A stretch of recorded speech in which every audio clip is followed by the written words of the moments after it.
தசமபாகத்தை நீங்க கொடுக்க வேண்டாம் அப்படின்னு சொல்லி யாருமே காணிக்கையை வந்து ஒழுங்காக தேவனுடைய ஆலயத்திலே கொண்டு வந்து கொடுக்க மாட்டாங்க. தேவ பணியை நாங்கள் எப்படி செய்து நிறைவேற்றுவது அப்படிங்கிற ஒரு பெரிய கொஸ்டின் மார்க் எல்லாருக்குமே இருக்கிறது.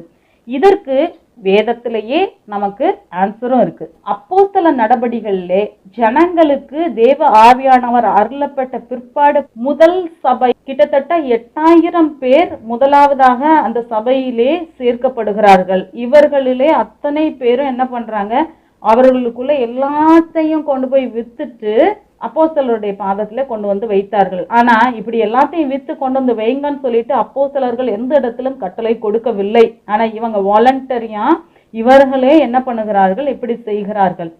இப்படி செய்யக்கூடிய ஒரு மனநிலை இவர்களுக்கு எங்க இருந்து உண்டானது?